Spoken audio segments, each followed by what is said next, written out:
కేవలం యూనివర్సిటీకి చెందినది, గవర్నమెంట్ కి చెందినది కాదు.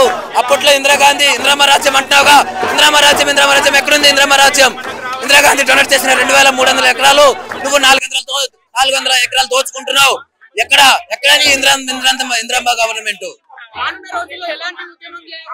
ఇంకా ముందుకు కొనసాగుతాం, ఇంకా నేషనల్ వైడ్ కాల్ ఇస్తాం. అఖిల భారతీయ విద్యార్థి పరిషత్ ఇన్వైట్ చేస్తుంది అందరినీ, రండి మాతో చైలు కలపండి. నేషనల్ వైడ్ అఖిల భారతీయ విద్యార్థి పరిషత్ ప్రొటెస్ట్ కూడా చేస్తుంది. ఈ కాంగ్రెస్ గవర్నమెంట్ ఒక దొంగ గవర్నమెంట్.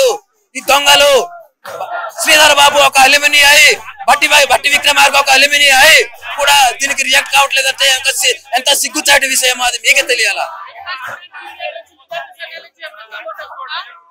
స్టూడెంట్ వింగ్స్ అందరూ స్టూడెంట్ ఆర్గనైజేషన్ అందరూ కలిసి ప్రొటెస్ట్ చేస్తున్నాము. మా ల్యాండ్ మాది, ఒకటే ఒక డిమాండ్, అది మా ల్యాండ్, అది మాకు చెందినదే. ఎవరి హక్కు లేదు దానిపైన తీసుకెళ్ళడానికి. అదే సెంట్రల్ యూనివర్సిటీ ఆఫ్ హైదరాబాద్ భూమి ఎవరికి హక్కు లేదు, ఎవరు తీసుకోవడానికి. మేము ఇంచు కూడా కథలు ఇవ్వనివ్వమని మేము సవాల్ చేస్తున్నాం.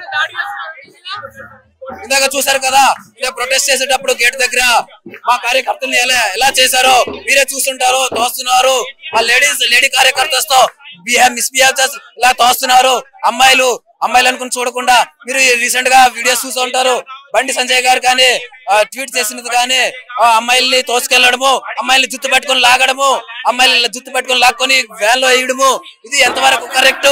ఒక స్టూడెంట్స్ మా హక్కు ఉంది, మా ల్యాండ్ అనుకుని ప్రొటెస్ట్ చేస్తే పోలీసులు మొత్తం మిస్బిహేవ్ చేస్తున్నారు మాతో. పోలీసులు మాకు పీస్ఫుల్ ప్రొటెస్ట్ చేసుకుంటాము, ఇక్కడ ఎలా చేయండి అనుకున్నా కూడా మాకు ఎలా చేయట్లేదు.